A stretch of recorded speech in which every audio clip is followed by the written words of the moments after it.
माता जी की जय। गौर प्रेमानंदी हरे हरि। हरे कृष्णा।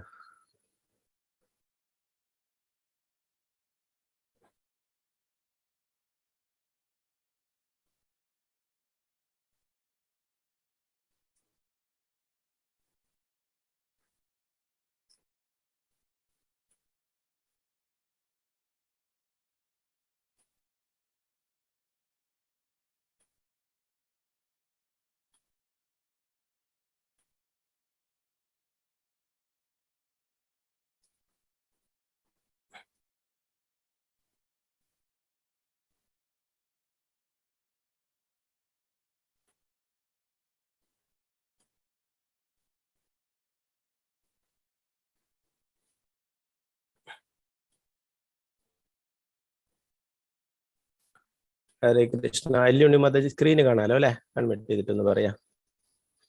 സ്ക്രീന് കാണാൻ പറ്റുന്നില്ലേ? കാണാൻ പറ്റുന്നുണ്ടോ? ഹരേ കൃഷ്ണ. ഓക്കെ, ഹരേ കൃഷ്ണ. ശരി, ഓക്കെ.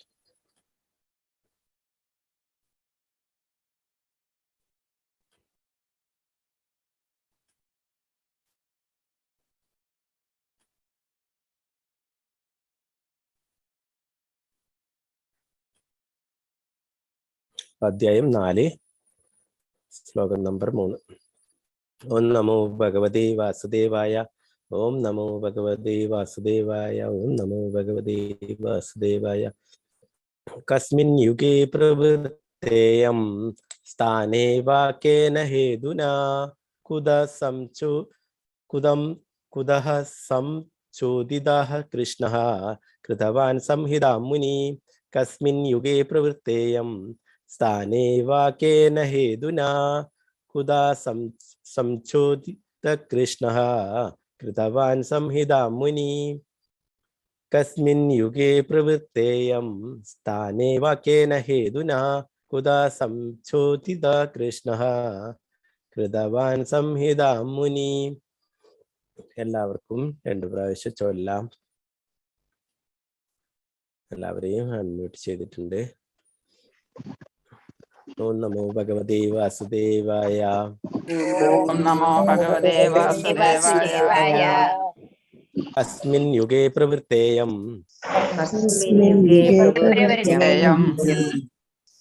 സ്ഥാനേ വാക്കേന ഹേതുനാ കുതഃ സംചോദിതഃ കൃഷ്ണഃ കൃതവാൻ സംഹിതാം മുനി. കസ്മിൻ യുഗേ പ്രവൃത്തേയം സ്ഥാനേ വാക്കേന ഹേതുനാ കുതഃ സംചോദിതഃ കൃഷ്ണഃ കൃതവാൻ സംഹിതാം മുനി. ഹരേ കൃഷ്ണ. ഹരേ കൃഷ്ണ.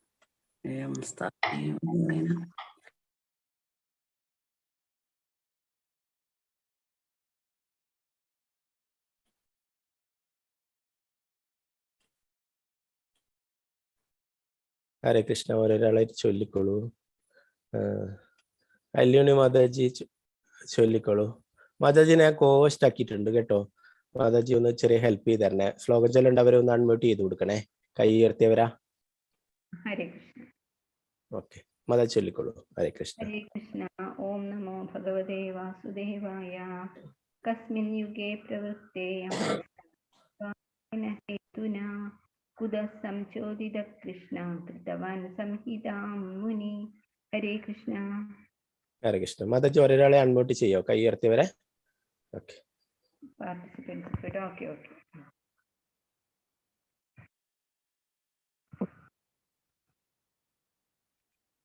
അവരെ പേര് വിളിച്ചോളൂ മാതാജി. എന്നാലേ ഓക്കെ, അവരെ പേര് വിളിച്ചോളൂ മാതാജി.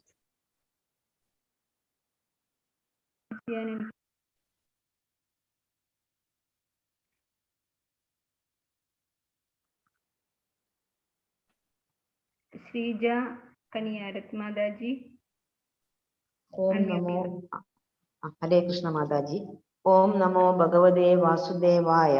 अस्मिन् युगे प्रवृत्तेयं स्थाने वा केन हेतुना कुतः संचोदित कृष्ण कृतवान् संहिता मुनिः। हरे कृष्ण माताजी। हरे कृष्ण। भारती अम्मा माताजी अनम्यूट ചെയ്തോളൂ. कस्मिन् युगे प्रवर्तेयं स्थाने केन हेतुना कुतः संचोदित कृष्णः। महाराज।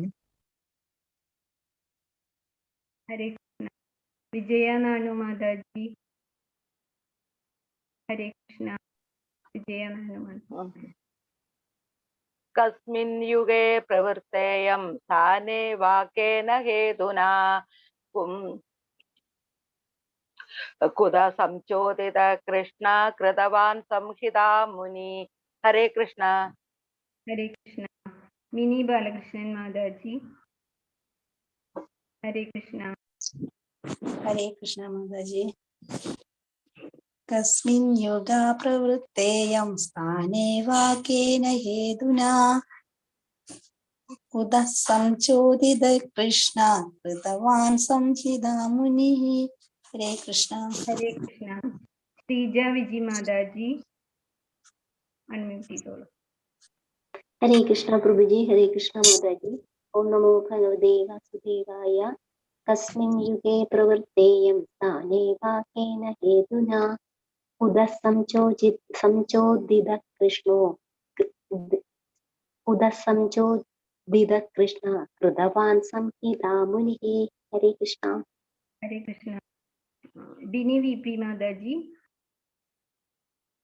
हरे कृष्ण। हरे कृष्ण माताजी। ओम नमो भगवते वासुदेवाय।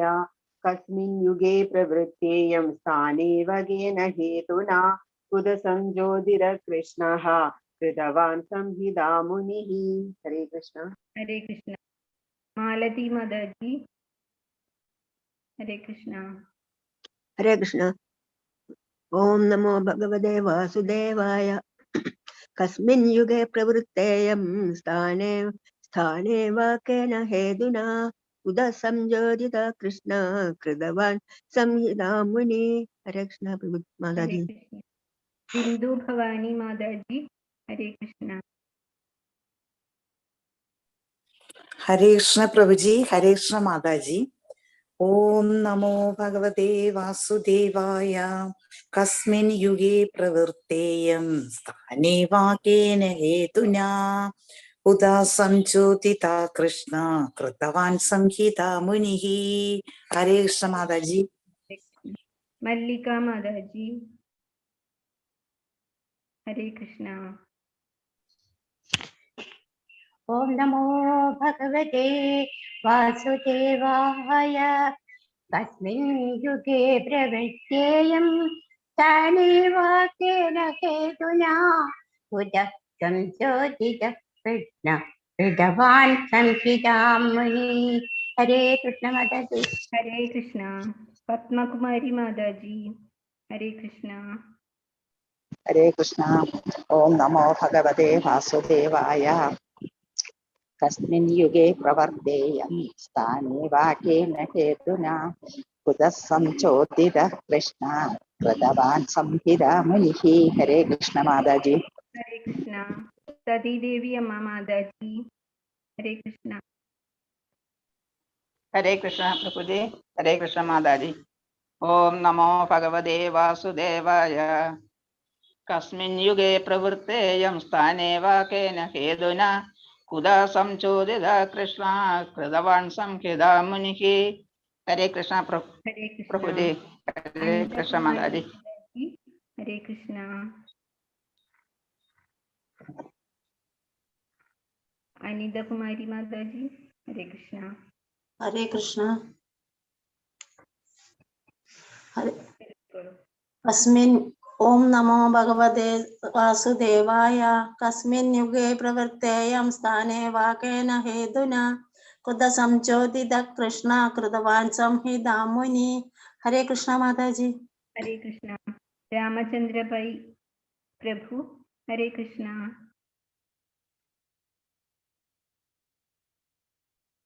रामचंद्र प्रभु।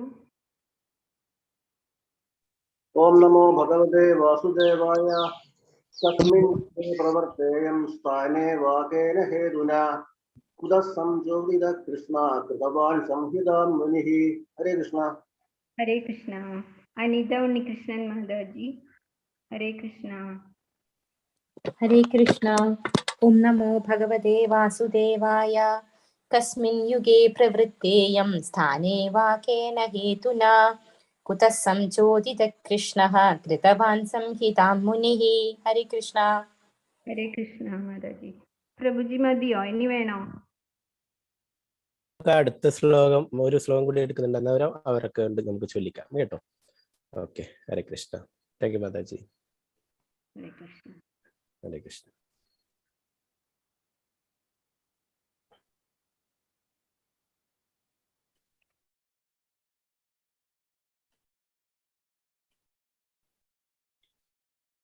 നമുക്ക് ഇതിന്റെ പദാനുപദാർത്ഥം വിവർത്തനം ഭാവാർത്ഥം നോക്കാം.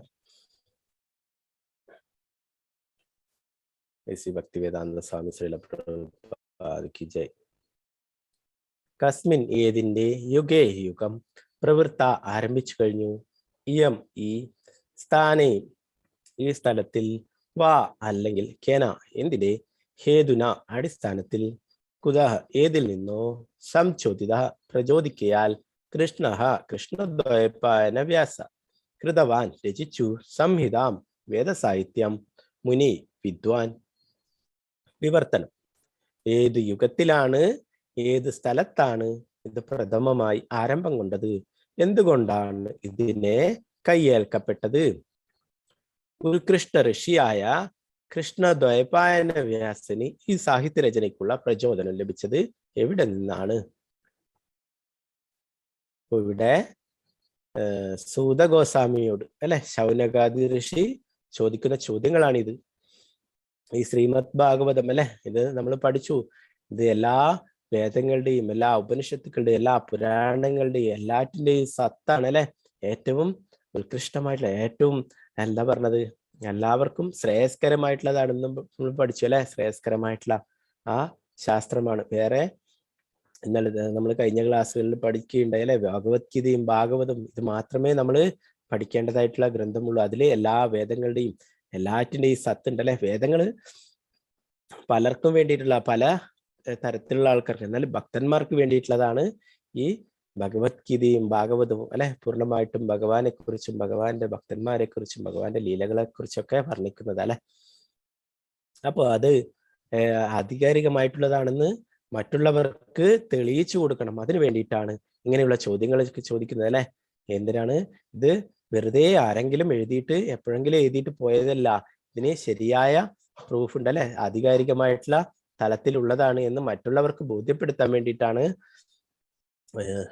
ശൗനകാദി ഋഷി ഇങ്ങനെയുള്ള ചോദ്യങ്ങൾ ചോദിക്കുന്നത്. എന്താണ് ചോദിക്കുന്നത്? ഏത് യുഗത്തിലാണ് അല്ലെ ശ്രീമദ് ഭാഗവതം ഏത് യുഗത്തിലാണ് അവതരിച്ചിട്ടുള്ളത്, ഏത് സ്ഥലത്താണ് ഇത് പ്രഥമമായി ആരംഭം കൊണ്ടത്, എന്തുകൊണ്ടാണ് ഇതിനെ കയ്യേൽക്കപ്പെട്ടത്? കയ്യേൽക്കപ്പെടുക എന്ന് പറഞ്ഞാൽ എന്താ? സ്വീകരിക്കുക എന്നാണെന്ന് തോന്നുന്നു അല്ലെ. അതിന്റെ ശരിയാ കയ്യേൽക്കപ്പെട്ടു. എന്തുകൊണ്ടാണ് ഇതിനെ കയ്യേൽക്കപ്പെട്ടത്, സ്വീകരിക്കപ്പെട്ടത് എന്നായിരിക്കും അതിന്റെ മീനിങ്. ഉത്കൃഷ്ട ഋഷിയായ കൃഷ്ണദ്വൈപായന വ്യാസന് ഈ സാഹിത്യ രചനയ്ക്കുള്ള പ്രചോദനം ലഭിച്ചത് എവിടെ നിന്നാണ്? വ്യാസദേവന് എവിടെ നിന്നാണ് ഈ സാഹിത്യ രചനയ്ക്കുള്ള എഴുതുവാനുള്ള പ്രചോദനം, അതിനുള്ള അനുഗ്രഹം ലഭിച്ചത് എവിടെ നിന്നാണ്? ഭാവാർത്ഥം ശ്രീല പ്രഭുപാദ് കി ജയ്.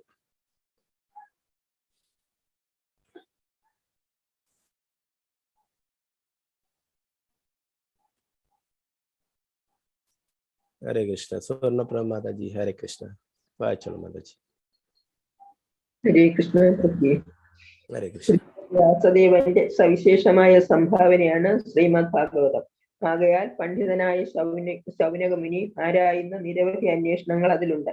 ദ്വിജന്മ വ്യക്തികൾക്കും അധപ്പതിച്ച കുടുംബാംഗങ്ങൾക്കും ശൂദ്രർക്കും അല്പജ്ഞാനികളായ സ്ത്രീകൾക്കും മനസ്സിലാക്കുന്നതിനായി മഹാഭാരതം വരെ വേദഗ്രന്ഥങ്ങൾ നിരവധി രീതിയിൽ വ്യാസദേവൻ പൂർവമായി രചിച്ചിട്ടുണ്ടെന്ന് അവർക്ക് അറിവുള്ളതാണ്. ലൗകികമായ യാതൊന്നുമായി സംബന്ധമില്ലാത്തവയാകയാൽ അവയെക്കാളൊക്കെ അതീന്ദ്രിയമാണ് ശ്രീമദ് ഭാഗവതം. ആകയാൽ അന്വേഷണങ്ങളൊക്കെ വളരെ ബുദ്ധിപരവും സംഗതവുമാകുന്നു. ഹരേ കൃഷ്ണ. ഹരേ കൃഷ്ണ. ശ്രീല പ്രഭുപാദ് കി ജയ്. ഇവിടെ നേരത്തെ തന്നെ നമ്മള് ശൗനകാദി ഋഷികള് 6 ചോദ്യങ്ങൾ ചോദിക്കുന്നതായിട്ട് നമ്മൾ പഠിച്ചു അല്ലെ. ആ 6 ചോദ്യങ്ങൾക്കുള്ള ഉത്തരങ്ങളായിട്ടാണ് പിന്നീട് വിവരിക്കേണ്ടത്. ഇനി ബാക്കി വരുന്ന അധ്യായങ്ങൾ അതിനെ കുറിച്ചിട്ട് വിശദമായിട്ട് വിവരിക്കുന്നുണ്ട് അല്ലെ. ആ ചോദ്യങ്ങൾക്ക് ശേഷം ഇപ്പോൾ ശ്രീമദ് ഭാഗവതത്തെ കുറിച്ച്, അതിന്റെ ഉത്ഭവത്തെ കുറിച്ച്, അതിനെ കുറിച്ചിട്ടാണ് വീണ്ടും ഇവിടെ ചോദിക്കുന്നത് അല്ലെ. നമുക്കറിയാം വ്യാസദേവനാണ് ശ്രീമദ് ഭാഗവതം നൽകിയിട്ടുള്ളത് അല്ലെ. ശുകദേവ ഗോസ്വാമിക്ക് പറഞ്ഞു കൊടുക്കേണ്ടത് നമ്മൾ പഠിച്ചു അല്ലെ. അതിനെ കുറിച്ച് ഇനി വരുന്ന ശ്ലോകങ്ങളിലൊക്കെ അതിനെ കുറിച്ചിട്ട് വിശദീകരിക്കും.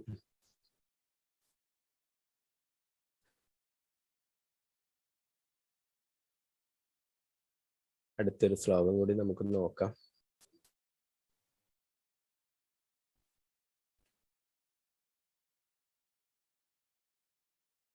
4-ാമത്തെ ശ്ലോകം, 4-ാം അധ്യായം 4-ാമത്തെ ശ്ലോകം.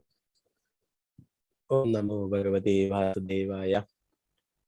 തസ്യ പുത്രോ മഹായോഗി സമദൃക് നിർവികൽപഃ ഏകാന്തമതിരുന്നിദ്രോ ഗൂഢോ മൂഢ ഇവേയതേ. തസ്യ പുത്രോ മഹായോഗി സമദൃക് നിർവികൽപഃ ഏകാന്തമതിരുന്നിദ്രോ ഗൂഢോ മൂഢ ഇവേയതേ. തസ്യ പുത്രോ മഹായോഗി സമദൃക് നിർവികൽപഃ ഏകാന്തമതിരുന്നിദ്രോ ഗൂഢോ മൂഢ ഇവേയതേ.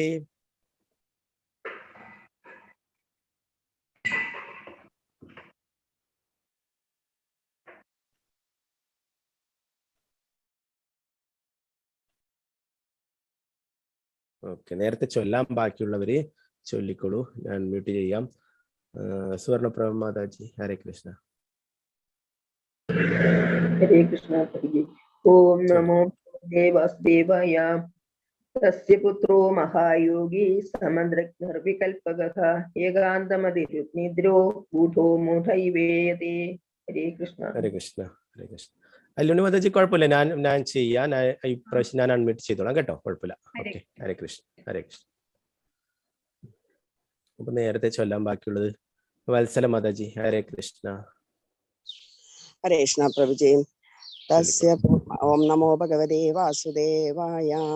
തസ്യ പുത്രോ മഹായോഗി സമദൃക് നിർവികൽപഃ ഏകാന്തം അതിരുന്നിദ്രോ ഗൂഢോ മൂഢ ഇവേയതേ. ഹരേ കൃഷ്ണ പ്രഭുജി. ഹരേ കൃഷ്ണ. ശാരദാജി നമ്പൂതിരി മാതാജി, ഹരേ കൃഷ്ണ. ഹരേ കൃഷ്ണ പ്രഭുജി. ചൊല്ലിക്കോളൂ. ഹരേ കൃഷ്ണ. ഭഗവതേ വാസുദേവായ. പുത്രോ മഹായോഗി കൽപഃ ഏകാന്തമതിരുന്നിദ്രോ ഗൂഢോ മൂഢ ഇവേയതേ. ഹരേ കൃഷ്ണ. ഹരേ കൃഷ്ണ. ശാന്തി മാതാജി, ഹരേ കൃഷ്ണ. ഹരേ കൃഷ്ണ പ്രഭുജി. ചൊല്ലിക്കോളൂ. ഹരേ കൃഷ്ണ. തസ്യ പുത്രോ മഹായോഗി സമദൃക് നിർവികൽപഃ ഏകാന്തമതിരുന്നിദ്രോ ഗൂഢോ മൂഢ ഇവേയതേ. ഹരേ കൃഷ്ണ. ഹരേ കൃഷ്ണ. ശോഭ മാതാജി, ഹരേ കൃഷ്ണ.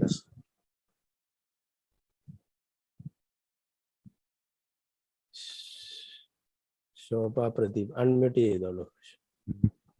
ഓം നമോ ഭഗവതേ വാസുദേവായ. തസ്യ പുത്രോ മഹായോഗി സമദൃക് നിർവികൽപഃ ഏകാന്തമതിരുന്നിദ്രോ ഗൂഢോ മൂഢ ഇവേയതേ.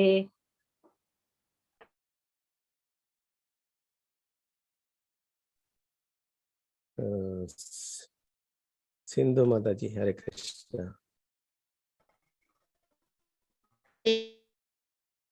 ഓം നമോ ഭഗവതേ വാസുദേവായ. തസ്യ പുത്രോ മഹായോഗി സമദൃക് നിർവികൽപഃ ഏകാന്തമതിരുന്നിദ്രോ ഗൂഢോ മൂഢ ഇവേയതേ. ഹരേ കൃഷ്ണ. ഹരേ കൃഷ്ണ. ഗീതാ സി മാതാജി. ഹരേ കൃഷ്ണ. ഹരേ കൃഷ്ണ പ്രഭുജി. ഓം നമോ ഭഗവതേ വാസുദേവായ. തസ്യ പുത്രോ മഹായോഗി സമദൃങ് നിർവികൽപക ഏകാന്തമതിരുന്നിദ്രോ ഗൂഢോ മൂഢ ഇവേയതേ. ഹരേ കൃഷ്ണ. ഹരേ കൃഷ്ണ. മല്ലിക രമേശ്. ഹരേ കൃഷ്ണ മാതാജി. ഹരേ കൃഷ്ണ പ്രഭു. ഓം നമോ ഭഗവതേ വാസുദേവായ. തസ്യ പുത്രോ മഹായോഗി സമദൃക്നിർവികൽപകഃ ഏകാന്തമതിരുന്നിദ്രോ ഗൂഢോ മൂഢ ഇവേയതേ. ഹരേ കൃഷ്ണ. ഹരേ കൃഷ്ണ. രജനി മാതാജി. ഹരേ കൃഷ്ണ. ഹരേ കൃഷ്ണ പ്രഭുജി. ഓം നമോ ഭഗവതേ വാസുദേവായ.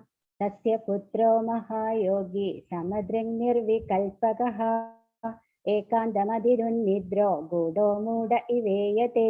ഹരേ കൃഷ്ണ.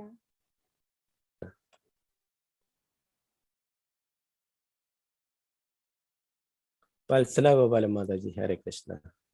ഹരേ കൃഷ്ണ പ്രഭുജി. ഓം നമോ ഭഗവതേ വാസുദേവായ. തസ്യ പുത്രോ മഹായോഗി സമദൃക് നിർവികൽപകഃ ഏകാന്തമതിരുന്നിദ്രോ ഗൂഢോ മൂഢ ഇവേയതേ. ഹരേ കൃഷ്ണ.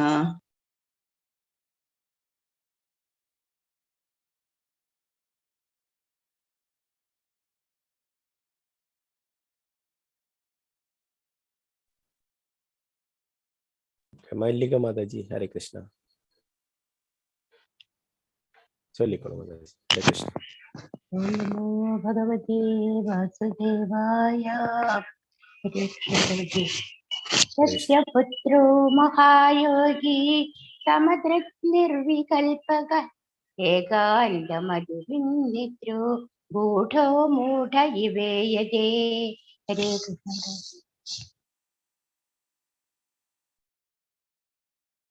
ഹരേ കൃഷ്ണ. വിജയനാണ് മാതാജി. ഹരേ കൃഷ്ണ. ഹരേ കൃഷ്ണ പ്രഭുജി. ഓം നമോ ഭഗവതേ വാസുദേവായ.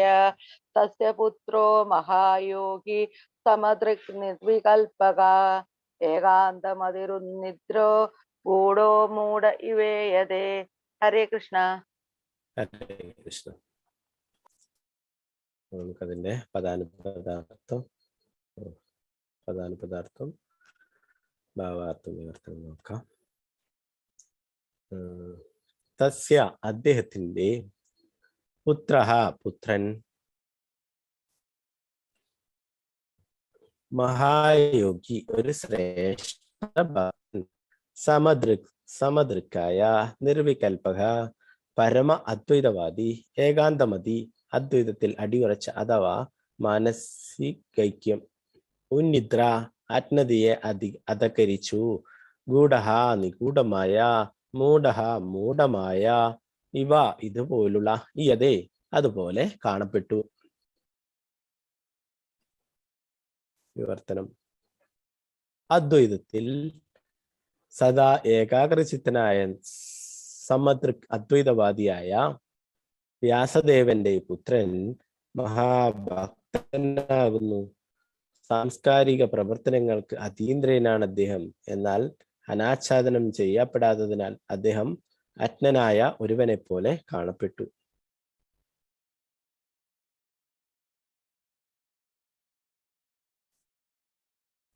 ഭാവാർത്ഥം. ശ്രീല പ്രഭുപാദ കി ജയ്.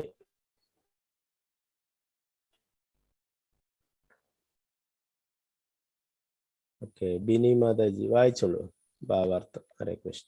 ഹരേ കൃഷ്ണ. ശ്രീല ശുകദേവ ഗോസ്വാമി മുക്താത്മാവാകുന്നു. ആകയാൽ മായാശക്തിയുടെ കെണിയിൽ അകപ്പെടാതിരിക്കാൻ അദ്ദേഹം സദാ ജാഗരൂകനാണ്. ഭഗവത്ഗീതയിൽ ഈ ജാഗ്രത അവസ്ഥയെ സുഗ്രഹമായ രീതിയിൽ വിശദമാക്കിയിരിക്കുന്നു. മുക്താത്മാവിനും ബദ്ധാത്മാവിനും വ്യത്യസ്തങ്ങളായ കർമ്മങ്ങളാണുള്ളത്.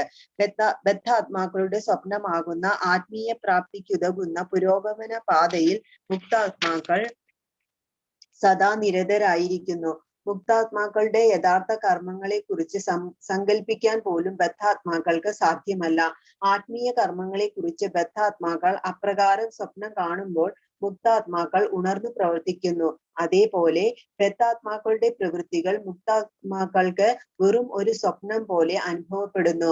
ബദ്ധാത്മാവും മുക്താത്മാവും അഭിവ്യക്തമായി ഒരേ തലത്തിലാണെങ്കിലും യഥാർത്ഥത്തിൽ അവർ വ്യത്യസ്തമായി പ്രതിജ്ഞാബദ്ധരായിരിക്കുന്നു. മാത്രമല്ല അവരുടെ ശ്രദ്ധ ഒന്നുകിൽ ഇന്ദ്രിയ സംതൃപ്തിയിൽ അല്ലെങ്കിൽ ആത്മസാക്ഷാത്കാരത്തിൽ സദാ ജാഗരൂകമായിരിക്കുന്നു.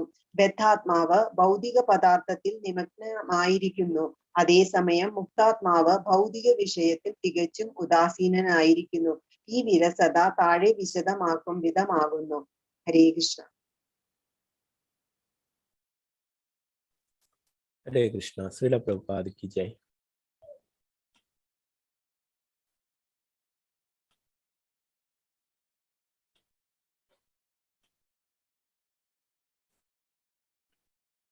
നാരായണം നമസ്കൃത്യ നരം ചൈവ നരോത്തമം ദേവീം സരസ്വതീം വ്യാസം തതോ ജയമുദിരേ നഷ്ടപ്രായേഷു ഭദ്രേഷു നിത്യം ഭാഗവത സേവയാ ഭഗവതേ ഉത്തമ ശ്ലോകേ ഭക്തിർഭവതി നൈഷ്ടൈ മൂകം കരോതി വാചാലം പങ്കും ലങ്കായതേ ഗിരിം യത്കൃപാതമഹം വന്ദേ പരമാനന്ദമാധവം. ശ്രീ ചൈതന്യേശ്വരം. നമോ വിഷ്ണുപാദായ കൃഷ്ണപൃഷ്ഠായ ഭൂതലേ ശ്രീമദേ ഭക്തിവേദാന്ത സ്വാമിനിധി യാമിനെ. നമസ്തേ സാരസ്വതേ ദേവേ ഗൗരവാണി പ്രചാരണേ നിർവിശേഷ ശൂന്യവാദി പാശ്ചാത്യദേശധാരണ. ജയ ശ്രീകൃഷ്ണ ചൈതന്യ പ്രഭു നിത്യാനന്ദ ശ്രീ അദ്വൈത ഗദാധര ശ്രീവാസാദി ഗൗരഭക്തവൃന്ദ. ഹരേ കൃഷ്ണ കൃഷ്ണ കൃഷ്ണ ഹരേ ഹരേ ഹരേ രാമ രാമ രാമ ഹരേ ഹരേ. പ്രഭുപാദ് ജയ ഗുരു മഹാരാജ് ഗുരുവേ ഗൗരീചന്ദ്രായ രാധികായ തദലേ കൃഷ്ണായ കൃഷ്ണ ഭക്തായ തദ്ഭക്തായ നമോ നമഃ. ഹരേ കൃഷ്ണ. അപ്പൊ ഇതിലെ മൂന്നാമത്തെ ശ്ലോകത്തിലെ 4 ചോദ്യങ്ങൾ ചോദിച്ചല്ലേ. ഏത് യുഗത്തിലാണ് ശ്രീമദ് ഭാഗവതം അവതരിച്ചിട്ടുള്ളത്? ഏത് സ്ഥലത്താണ് ഇത് പ്രഥമമായി ആരംഭം കൊണ്ടത്? എന്തുകൊണ്ടാണ് ഇതിനെ കയ്യേൽക്കപ്പെട്ടത്? പിന്നെയോ ഉത്കൃഷ്ട ഋഷിയായ കൃഷ്ണദേവ്യാസന് ഈ ശ്രീമദ് ഭാഗവതം രചിക്കുവാനുള്ള പ്രചോദനം ലഭിച്ചത് എവിടെ നിന്നാണ് എന്നുള്ളത് നമ്മൾ പഠിക്കും അല്ലെ. നാരദമുനിയിൽ നിന്നാണ് വ്യാസദേവന് എല്ലാ വേദങ്ങളൊക്കെ എഴുതിയല്ലേ, പുരാണങ്ങളും ഉപനിഷത്തുക്കളും ഒക്കെ എഴുതിയിട്ടും തൃപ്തി വന്നില്ല അല്ലെ. എന്തോ ഒരു എന്താ പറയാ, മിസ്സായിട്ടുള്ള പോലെ തോന്നി, എന്തോ ഒരു പൂർണ്ണത ലഭിച്ചില്ല അല്ലെ. അങ്ങനെ വിഷമിച്ചിരിക്കുമ്പോഴാണ് നാരദമുനി അവിടേക്ക് വരികയും ഇതിന്റെ കാരണം ആരായിരിക്കും നാരദമുനി പറയുകയും എന്താണ് ഭഗവാനെ കുറിച്ചും ഭഗവാന്റെ ഭക്തന്മാരെ കുറിച്ചും അല്ലെ, ഭക്തന്മാരുടെ ഭക്തിയുടെ സേവനത്തെ കുറിച്ചൊന്നും വിശദമാക്കിയിട്ടില്ല അല്ലെ. വേദങ്ങളൊക്കെ പലതരത്തിലുള്ള ആൾക്കാർക്ക് വേണ്ടിയിട്ടാണ്, എല്ലാവർക്കും വേണ്ടിയിട്ടുള്ളതാണ് അല്ലെ വേദങ്ങൾ. അപ്പോൾ അത് വെറും ഭക്തന്മാർക്ക് വേണ്ടിയിട്ടില്ല ഉള്ളത് മാത്രമല്ല അല്ലെ. അപ്പോൾ ഇത് ഭഗവാന്റെ പ്രിയ ഭക്തന്മാരെ കുറിച്ചും ഭഗവാനെ കുറിച്ചും ഒക്കെയുള്ള എല്ലാറ്റിന്റെയും സത്താണ് ഈ ശ്രീമദ് ഭാഗവതം എന്ന് പറയുന്നത് അല്ലെ. നമ്മൾ പഠിച്ചു, ഇനി വരുന്ന ശ്ലോകങ്ങളൊക്കെ കൂടുതലായിട്ട് പഠിക്കും അല്ലെ. ഇവിടെ പറയുന്നത് ദ്വിജജന്മ വ്യക്തികൾക്കും അധപ്പതിച്ച കുടുംബാംഗങ്ങൾക്കും ശൂദ്രർക്കും ഒക്കെ മനസ്സിലാക്കുന്നതിന് മഹാഭാരതം വരെ വേദഗ്രന്ഥങ്ങൾ വ്യാസദേവൻ പൂർവമായി രചിച്ചിട്ടുണ്ട്.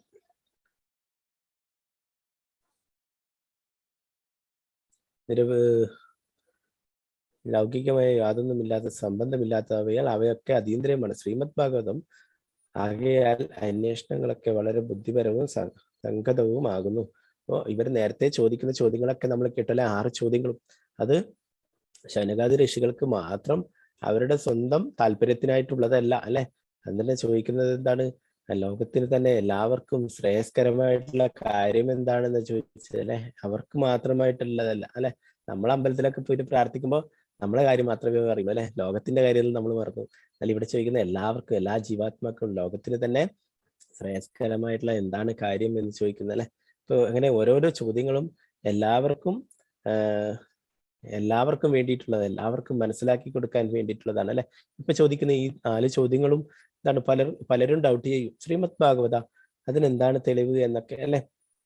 അപ്പോ ആ ചൈതന്യ മഹാപ്രഭു തന്നെ അത് തെളിക്കേണ്ടായി. എല്ലാറ്റിന്റെയും വേദാന്ത സൂത്രത്തിന്റെ ഭാഷ്യമാണ് ശ്രീമദ് ഭാഗവതം എന്ന് പറയുന്നത്. എല്ലാറ്റിന്റെയും സത്താണ് എന്നുള്ളത് അല്ലെ. അപ്പോ അങ്ങനെ പലർക്കും സംശയം വരാം അല്ലെ. അതൊക്കെ എന്താണ്, അത് ക്ലിയർ ആക്കി കൊടുക്കാൻ വേണ്ടി, ആ സംശയങ്ങളൊക്കെ ക്ലിയർ ആക്കി കൊടുക്കാൻ വേണ്ടിയിട്ടാണ് ഇവിടെ ശൗനകാദി ഋഷി സൂത ഗോസ്വാമിയുടെ ഇങ്ങനെയുള്ള ഈ 4 ചോദ്യങ്ങൾ ചോദിക്കുന്നത്.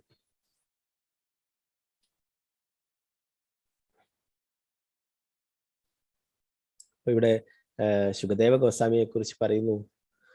വ്യാസദേവന്റെ പുത്രനായിട്ടുള്ള ശുകദേവ ഗോസ്വാമി മഹാഭക്തനാണ് അല്ലെ. സാംസ്കാരിക പ്രവർത്തനങ്ങൾക്ക് അതീന്ദ്രനാണ് അദ്ദേഹം. എന്നാൽ അനാച്ഛാദനം ചെയ്യപ്പെടാതിനാൽ അദ്ദേഹം അജ്ഞനായ ഒരുവനെ പോലെ കാണപ്പെട്ടു. യഥാർത്ഥത്തില് നമ്മള് മുന്നേയുള്ള ക്ലാസ്സിൽ പഠിച്ചിരുന്ന അല്ലെ, ശുകദേവ ഗോസ്വാമി എന്ന് പറയുന്നത് ശ്രീമതി രാധാറാണിയുടെ തത്തയാണ്. ശുക അല്ലെ, ശുക എന്ന തത്തയാണ്. ആ ശുക എന്ന തത്ത എന്താണ്, ഒരിക്കലേ മഹാദേവൻ പാർവതി ദേവിക്ക് ശ്രീമദ് ഭാഗവതം പറഞ്ഞു കൊടുക്കുന്നത് കേൾക്കുവാൻ ഇടയായി അല്ലെ. പാർവതി ദേവി പറഞ്ഞിട്ടാണ് മഹാദേവൻ ശ്രീമദ് ഭാഗവതം പറഞ്ഞു തുടങ്ങിയത് അല്ലെ. അങ്ങനെ കുറച്ച് കേട്ടപ്പോഴും തന്നെ പാർവതി ദേവി ഉറങ്ങിപ്പോയി. ഈ ശുക എന്ന തത്ത ഇതൊക്കെ കേട്ടു, മൂളി മൂളി കേട്ടു അല്ലെ. തത്ത സംസാരിക്കില്ലേ, നമ്മൾ പഠിപ്പിച്ചു കൊടുത്തു കഴിഞ്ഞാല് സംസാരിക്കും അല്ലെ. അപ്പൊ അത് എന്താണ്, ഈ ശുക എന്ന തത്ത എല്ലാറ്റിനും മൂളി മൂളി എല്ലാം കേട്ടു. അവസാനം എല്ലാം കഴിഞ്ഞു. 12 സ്കന്ധങ്ങൾ കഴിഞ്ഞപ്പോഴാണ് പാർവതി അതുവരെ ഉറങ്ങുന്നതായിരുന്നു. അത് ശിവൻ ശ്രദ്ധിച്ചില്ല. അപ്പോ പിന്നീടാണ് ചോദിച്ചത്, നിങ്ങൾ ഈ ഭാഗവതം പറഞ്ഞു കഴിഞ്ഞോ? ഞാൻ കേട്ടില്ല, എനിക്ക് ശ്രീകൃഷ്ണന്റെ ലീലകളൊക്കെ കേൾക്കണമായിരുന്നു. ദശമസ്കന്ധമൊക്കെ എപ്പോ വായിച്ചത്, ഞാൻ കേട്ടില്ലല്ലോ എന്ന്. അപ്പോഴാണ് ആ മഹാദേവന് മനസ്സിലായത് അല്ലെ, ഞാൻ കബളിപ്പിക്കപ്പെട്ടു, ആരോ എന്നെ ചീറ്റ് ചെയ്തിട്ടുണ്ടെന്നല്ലേ. അങ്ങനെ നോക്കുമ്പോഴാണ് ശുക എന്ന തത്തയെ കാണുകയുണ്ടായത് അല്ലെ. അപ്പോ അതിന്റെ മുന്നേ തന്നെ ഭാഗവതം കേട്ടാലുള്ള മഹിമകളെ കുറിച്ചൊക്കെ പറയുന്നു. ഭാഗവതം കേൾക്കുന്നവരിൽ അവർക്കൊരിക്കലും നാശമുണ്ടാവില്ല, അവർ തിരിച്ച് ഭഗവാന്റെ അടുത്തേക്ക് എത്തുന്നു. അവരൊക്കെ ശ്രീമദ് ഭാഗവതം കേട്ടത് കൊണ്ട് തന്നെ അവർക്കൊരിക്കലും മൃത്യു അവരെ പിടികൂടില്ല. ഇതൊക്കെ പറഞ്ഞിട്ട് ഈ മഹിമകളൊക്കെ അതിൽ തന്നെ മഹാദേവൻ പറഞ്ഞിട്ടുണ്ടായിരുന്നു. അപ്പൊ ഇതൊക്കെ കഴിഞ്ഞിട്ടാണ് ആ തത്തയുടെ പിന്നാലെ ത്രിശൂലവും എടുത്തിട്ട് പായുകയുണ്ടായി. അപ്പൊ അങ്ങനെ പാഞ്ഞ് ആ തത്ത നേരെ പോയിട്ടുള്ളത് ബദ്രിയിലെ അല്ലെ, ആ വ്യാസദേവൻ അവിടെ ശ്രീമദ് ഭാഗവതം വാട്ടികക്ക് പറഞ്ഞു കൊടുക്കുന്നുണ്ടായിരുന്നു. വാട്ടിക വായ തുറന്ന് അതൊക്കെ കേൾക്കുന്നു. ഭഗവാനെ കുറിച്ചുള്ള ലീലകളൊക്കെ കേട്ടിട്ട് വായ ഇങ്ങനെ പൊളിച്ച് നിൽക്കുകയായിരുന്നു. വായ ഇങ്ങനെ തുറന്ന് നിൽക്കുന്ന അവസരത്തിൽ ആ ശുക എന്ന തത്ത ആ വാട്ടികയുടെ വായക്കകത്തേക്ക് പോവുകയുണ്ടായി അല്ലെ. പിന്നാലെ ഓടി വന്നു മഹാദേവൻ കോപത്തോടെ. വ്യാസദേവൻ ചോദിച്ചു, എന്താണ് ഇങ്ങനെ ദേഷ്യപ്പെടാൻ, എന്താണ് കാരണം എന്ന് ചോദിച്ചു. അപ്പൊ പറഞ്ഞു, ഒളിഞ്ഞിരുന്നിട്ട് ഇത് കേട്ടു, ഇതാരാണെന്ന് എനിക്കറിയില്ല. ശ്രീമദ് ഭാഗവതം നമ്മൾ പഠിച്ചു, അത് ശരിയായ സ്രോതസ്സിൽ നിന്ന് കേൾക്കണം, ശരിയായിട്ടുള്ള ആൾക്കാർക്ക് നമ്മൾ പറഞ്ഞു കൊടുക്കണം അല്ലെ. ആ ഭക്തന്മാർ അങ്ങനെയുള്ളവർ കേട്ടിട്ടാകുമ്പോൾ അതിനെ തെറ്റിദ്ധരിക്കപ്പെടും അല്ലെ. അങ്ങനെ തെറ്റായ രീതിയിലൊക്കെ വ്യാഖ്യാനം ചെയ്യും അല്ലെ. അപ്പൊ അതുകൊണ്ട് ഇതാരാണ് കേട്ടിട്ടുള്ളത്, ഇത് അത്രയും രഹസ്യമായിട്ടുള്ളതാണ്, ഇതാരാണ് കേട്ടതെന്ന് എനിക്കറിയില്ല, അപ്പൊ ഇതിനെ വധിക്കണം എന്ന് പറയുന്നു. അപ്പോ വ്യാസദേവൻ ചോദിച്ചു, നീ കുറച്ചു മുന്നേ എന്തോ പറയുന്നുണ്ടായിരുന്നല്ലോ, ശ്രീമദ് ഭാഗവതത്തിന്റെ മഹാത്മ്യത്തെ കുറിച്ച് പറയുന്നുണ്ടായിരുന്നല്ലോ, അതെന്തായിരുന്നു എന്ന് ചോദിച്ചു. അപ്പൊ പറഞ്ഞു, അങ്ങനെ ശ്രീമദ് ഭാഗവതം കേൾക്കുന്നവർക്ക് ഒരിക്കലും മരണമില്ല, അവരെ ഭഗവാന്റെ പ്രിയ ഭക്തന്മാരായി തീരും, ഭഗവത് ധാമത്തിൽ എത്തിച്ചേരുന്നത്. അപ്പോ വ്യാസദേവൻ പറഞ്ഞു, നേരെ കേട്ടല്ലോ, അപ്പൊ ഇനി അതിന് ഒരിക്കലും മരണം സംഭവിക്കില്ല, തിരിച്ചു പോയിക്കോളൂ എന്ന് പറയുകയുണ്ടായി. അപ്പൊ അങ്ങനെ മഹാദേവൻ അവിടെ പോകുകയുണ്ടായി അല്ലെ. അപ്പൊ ആ ശുകദേവ ഗോസ്വാമി ശുക എന്ന തത്തയാണ് അല്ലെ, മുക്താത്മാവാണ്. ഇവിടെ ഈ ഭൗതിക ലോകത്തിലുള്ളതല്ല അല്ലെ, ഭഗവാന്റെ കൂടെ ലീലകൾ ചെയ്യാൻ തന്നെ ഇവിടേക്ക് വന്നിട്ടുള്ളതാണ്. ഭഗവാൻ ഇവിടെ അവതരിച്ചപ്പോൾ ആ ഭഗവാന്റെ കൂടെ ലീലകൾ ചെയ്യാൻ തന്നെ ഇവിടെ വന്നിട്ടുള്ളതാണ് ശുക എന്ന ആ തത്ത അല്ലെ. ഗോലോക വൃന്ദാവനത്തിലുള്ള ശ്രീമതി രാധാറാണിയുടെ തത്തയാണ്. നിങ്ങൾക്ക് ഇപ്പോഴും വൃന്ദാവനത്തിൽ പോയി കഴിഞ്ഞാൽ തത്തകളെ കാണാൻ സാധിക്കും. അവിടെ വൃന്ദാകുണ്ട് എന്ന് പറയുന്ന സ്ഥലമുണ്ട്. വൃന്ദാവൻ മറ്റുള്ള സ്ഥലങ്ങളിലൊക്കെ കുറച്ചേ കാണാൻ പറ്റൂ, എന്നാൽ വൃന്ദാകുണ്ട് എന്ന സ്ഥലത്ത് പോയി കഴിഞ്ഞാൽ അവിടെ നിറയെ തത്തകളാ. ഓരോ മരത്തിന് ഓരോരോ പൊത്തിന്റെ അതൊന്നും 2ഉം 3ഉം തത്തകളൊക്കെ ഇങ്ങനെ പുറത്തേക്ക് വരുന്നുണ്ട്. നിറയെ അവിടെയുള്ള മരങ്ങളിലൊക്കെ നിറയെ പൊത്തുകളും അതിനുള്ളിലൊക്കെ തത്തകളായിരിക്കും നിങ്ങൾക്ക് കാണാൻ സാധിക്കും. ആ മരത്തിന് ഉണങ്ങിയ മരമായിരിക്കും, അതിന് ചപ്പുകൾക്ക് പകരം, അതിന്റെ ഇലകൾക്ക് പകരം നിറയെ തത്തകളായിരിക്കും. ദൂരെ നിന്ന് നോക്കുമ്പോൾ നമ്മൾ വിചാരിക്കും അതിന്റെ ഇലകളാണ്, അടുത്ത് പോയി നോക്കിയാലേ അത് മുഴുവനായിട്ട് തത്തകളാണ്. അപ്പൊ എന്താണ് ആ വൃന്ദാകുണ്ട്, വൃന്ദാദേവിയാണ് തീരുമാനിക്കുന്നത് രാധാകൃഷ്ണന്റെ ലീലകളെയും ഇന്ന ദിവസം എവിടെ നടക്കണം, ഏത് നികുഞ്ചത്തിൽ നടക്കണം എന്നൊക്കെ തീരുമാനിക്കുന്നത് അവിടെയുള്ള എന്താണ് വൃന്ദാദേവിയാണ്. വൃന്ദാദേവി തീരുമാനിക്കും. അപ്പൊ വൃന്ദാദേവിക്ക് ഇങ്ങനെയുള്ള കാര്യങ്ങളൊക്കെ അറിയിക്കുന്നത് വൃന്ദാദേവിക്ക് തത്തകളുണ്ട്. എന്താണ് അനേകം തത്തകളുണ്ട്. അവരാണ് ഓരോ സ്ഥലങ്ങളും പോയി കണ്ടുപിടിച്ചിട്ട് ഇതൊക്കെ അറിയിക്കുന്നത്. അപ്പോ ആ ഭഗവാന്റെ ലീലയിൽ ഉള്ളത് തന്നെയാണ് തത്തയും അല്ലെ എല്ലാം. അപ്പൊ അവര് ആ തത്ത, പ്രത്യേകിച്ചും ശുഗ എന്ന തത്ത, അത് ഈ സാധാരണ ഭൗതിക ലോകത്തിലുള്ള ആധ്യാത്മിക ലോകത്തിലുള്ളതാണ്. രാധാറാണിയുടെ പ്രിയപ്പെട്ട തത്തയാണ്. അപ്പൊ അത് 16 വർഷം ആ വാട്ടികയുടെ ഗർഭത്തിലിരിക്കുകയുണ്ടായി അല്ലെ. എന്താണ് ഇവിടെ ഈ പുറത്തേക്ക് വന്നു കഴിഞ്ഞാല് മായയിൽ പെട്ടുപോകും എന്നുള്ളത് അല്ലെ. അപ്പൊ ഇവിടെ പറയുന്നത് ശുകദേവ ഗോസ്വാമി മുക്താത്മാവാകുന്നു. ആകയാൽ മായാശക്തിയുടെ കെണിയിൽ അകപ്പെടാതിരിക്കാൻ അദ്ദേഹം സദാ ജാഗരൂകനാണ്. അപ്പൊ പുറത്തേക്ക് വരാൻ അദ്ദേഹത്തിന് താല്പര്യമേ ഉണ്ടായിരുന്നില്ല അല്ലെ. വാട്ടിക അങ്ങനെ വിഷമിച്ചു, ഭഗവാനോട് തന്നെ പ്രാർത്ഥിച്ചു. അവസാനം ഭഗവാൻ തന്നെ നേരിട്ട് വന്നിട്ട് പറഞ്ഞു, നീ പുറത്തേക്ക് വന്നോളൂ, നീ ഒരിക്കലും മായയിൽ അകപ്പെടില്ല എന്നുള്ളത് ഉറപ്പ് കൊടുക്കുകയുണ്ടായി അല്ലെ.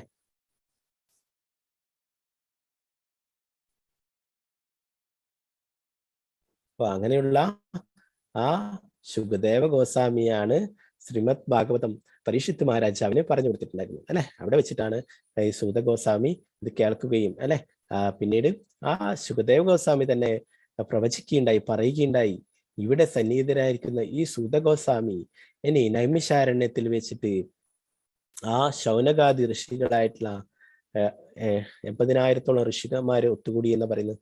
അപ്പൊ അത്രയും ആ ശൗനക ഋഷി മുതൽ മറ്റുള്ളവരൊക്കെ ആയിട്ട് അങ്ങനെ ശൗനകാദി ഋഷികളുടെ 6 ചോദ്യങ്ങൾക്ക് ഉത്തരമായിട്ട് ശ്രീമദ് ഭാഗവതം വീണ്ടും പറഞ്ഞു കൊടുക്കുമെന്ന് ശുകദേവ ഗോസ്വാമി അന്നേ പറഞ്ഞിട്ടുണ്ടായിരുന്നു.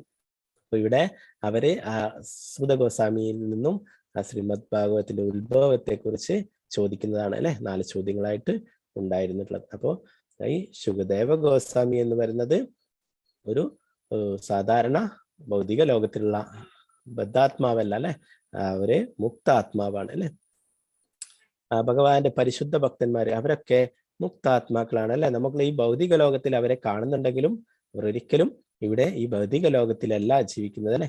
അവര് ഭഗവാനുമായിട്ട് അല്ലെ, ഭഗവാനുമായിട്ട് എപ്പോഴും അസോസിയേറ്റ് ചെയ്യുന്നത്. പ്രഭുപാദര് ഉദാഹരണമായിട്ട്, പ്രഭുപാദര് നമുക്ക് കാണാൻ ഈ ഭൗതിക ലോകത്തിലാണുള്ളത് അല്ലെ. പ്രഭുപാദരി 24 മണിക്കൂറിൽ 1-2 മണിക്കൂർ തന്റെ ആവശ്യങ്ങൾക്ക് മാത്രമായിട്ട് മാറ്റിവെച്ചിട്ട് ബാക്കി മുഴുവൻ സമയവും ഭഗവാന്റെ ഭക്തിയുത സേവനങ്ങൾ ചെയ്യാനായിട്ടാണ് ഉപയോഗിച്ചിരുന്നത് അല്ലെ. എപ്പോഴും അദ്ദേഹം ഭഗവാനുമായിട്ട് അല്ലെ. അദ്ദേഹത്തിന്റെ ഗ്രന്ഥങ്ങളെ കുറിച്ച് പറയുമ്പോൾ പറയും, അദ്ദേഹത്തിന്റെ ഗ്രന്ഥങ്ങൾ തന്നെ വായിക്കും. അപ്പൊ ശിഷ്യന്മാർ ചോദിക്കും, ഇതൊക്കെ നിങ്ങൾ എഴുതിയതല്ലേ, നിങ്ങൾ എന്തിനാണ് ഇതൊക്കെ വായിക്കുന്നത്? അപ്പോൾ പ്രഭുപാദർ പറയുമായിരുന്നു, ഇതൊക്കെ എന്റെ വാക്കുകളല്ല, കൃഷ്ണന്റെ വാക്കുകളാണ്, ഭഗവാന്റെ വാക്കുകളാണ്, നമ്മുടെ ആചാര്യന്മാരുടെ വാക്കുകളാണ്. പ്രഭുപാദരി ശ്രീമദ് ഭാഗവതത്തിനും മറ്റുള്ളവർക്കൊക്കെ അതിന്റെ ട്രാൻസ്ലേഷൻ ഒക്കെ ചെയ്യുമ്പോൾ രൂപഗോസ്വാമി അവിടെ തന്നെയാണ്. രൂപഗോസ്വാമി ഷഡ് ഗോസ്വാമിമാരിൽ രൂപഗോസ്വാമി രൂപമഞ്ജരിയാണ്. ഭഗവാന്റെ നിത്യലീലയിലുള്ള മഞ്ജരിയാണ് രാധാകൃഷ്ണന്മാർക്ക് സേവനങ്ങൾ. ആ രൂപഗോസ്വാമി രാത്രിയിൽ 12 മണിയിലൊക്കെ പ്രഭുപാദർ അവിടെയൊക്കെ രൂപഗോസ്വാമിയുടെ സമാധിയൊക്കെ വൃത്തിയാക്കിയിട്ട് പിന്നീട് വന്നിട്ട് വിവർത്തനമൊക്കെ എഴുതുമ്പോഴേ ഇങ്ങനെയുള്ള ഈ ഭാഗവതത്തിന് വിവർത്തനം എഴുതുന്ന സമയത്തില് ആ രൂപഗോസ്വാമി തന്നെ സ്വയം വന്നിട്ട് പറഞ്ഞു കൊടുക്കും കാര്യങ്ങളൊക്കെ അല്ലെ. ഭഗവാൻ തന്നെ നേരിട്ട് വന്ന് പറഞ്ഞു കൊടുക്കും അല്ലെ. അതാണ് ഗോവിന്ദ ഭാഷ്യം എന്ന്, ഭഗവാൻ തന്നെ നേരിട്ട് പറഞ്ഞു കൊടുക്കുന്നതാണ് കാര്യങ്ങളൊക്കെ. അപ്പൊ ഒരു സാധാരണ ബദ്ധാത്മാവല്ല അല്ലെ. നമ്മൾ പഠിച്ചു ഭഗവാന്റെ ശക്തി ഒരു ആത്മാവിന് കൊടുത്തിട്ട്, ഒരു വ്യക്തി കൊടുത്തിട്ട് അദ്ദേഹത്തെ ഒരു ദൗത്യത്തിനായിട്ട് നിയോഗിക്കുന്നത് അല്ലെ, കൃഷ്ണാബോധം പ്രചരിപ്പിക്കാനായിട്ട്. പ്രഭുപാദർ പറയുമായിരുന്നു, ചൈതന്യ മഹാപ്രഭു നിത്യാനന്ദ പ്രഭുവും ജഗായി മതായിമാരെ ഉദ്ധരിക്കുകയുണ്ടായി അല്ലെ, ഒരു ജഗായി മതായി. അപ്പോ പ്രഭുപാദർ പറയുമായിരുന്നു, അവർക്ക് വേണ്ടി അവർ ഭഗവാനാണ് അല്ലെ. ചൈതന്യ മഹാപ്രഭു സാക്ഷാൽ ശ്രീകൃഷ്ണ ഭഗവാനാണ്, നിത്യാനന്ദ പ്രഭു സാക്ഷാൽ ബലരാമൻ അല്ലെ. അവർക്ക് വേണമെങ്കിൽ ലോകം മുഴുവനായിട്ടും കൃഷ്ണാബോധം പ്രചരിപ്പിച്ച് എല്ലാ ജഗായി മതായിമാരെയും ഉദ്ധരിക്കാമായിരുന്നു അല്ലെ. പ്രഭുപാദർ പറയും, ആ സേവനം എനിക്കായിട്ട് ഭഗവാൻ തന്നു. ആ പ്രഭുപാദരെ സന്തോഷത്തോടെ സ്വീകരിച്ചു. പ്രഭുപാദർക്ക് അത് എന്താണ് സക്സസ് ആക്കാൻ കഴിഞ്ഞു അല്ലെ. അതാണ് കൃഷ്ണാബോധം ലോകം മുഴുവൻ പ്രചരിപ്പിച്ചല്ലേ. നമുക്ക് ഇന്നും കാണാം മായാപൂരിലും വൃന്ദാവനത്തിലൊക്കെ പോയി കഴിഞ്ഞാൽ ലോകത്തിലെ എല്ലാ ഭാഗത്തു നിന്നുള്ള ഭക്തന്മാരും അവിടേക്ക് എത്തുന്നു അല്ലെ. അപ്പൊ അങ്ങനെയുള്ള അവരൊക്കെ പ്രഭുപാദരെപ്പോലുള്ള ആ ഉത്തമ ഭക്തന്മാര്, ഭഗവാന്റെ പരിശുദ്ധ ഭക്തന്മാർ, അവരൊന്നും സാധാരണ ഈ ഭൗതിക ലോകത്തിലുള്ള ബദ്ധാത്മാക്കളല്ല, അവരൊക്കെ മുക്താത്മാക്കൾ അല്ലെ. നമ്മളെയൊക്കെ ഇവിടെ നിന്നും ഈ ഭൗതിക ലോകത്തിൽ നിന്ന് മോചിപ്പിക്കാനായിട്ട് വന്നിട്ടുള്ളതാണ് അങ്ങനെയുള്ള മഹത് ശക്തികൾ അല്ലെ, ആ മഹാത്മാക്കൾ അല്ലെ. അപ്പൊ ഇവിടെ പറയുന്നു ഈ ശുകദേവ ഗോസ്വാമി ഒരു സാധാരണ ബദ്ധാത്മാവില്ല, അദ്ദേഹം മുക്താത്മാവാണ് അല്ലെ, ഭഗവാന്റെ നിത്യലീലയിൽ ഉള്ളതാണ്. അപ്പൊ ബാക്കിയുള്ള ഭാഗങ്ങൾ നമുക്ക് നാളത്തെ ക്ലാസ്സിൽ മനസ്സിലാക്കാം. ഹരേ കൃഷ്ണ കൃഷ്ണ കൃഷ്ണ ഹരേ ഹരേ, ഹരേ രാമ രാമ രാമ ഹരേ ഹരേ. ശ്രീല പ്രഭുപാദ് കി ജയ, ഗുരു മഹാരാജ് കി ജയ. നിത്തായ ഗൗര പ്രമാനന്ദ.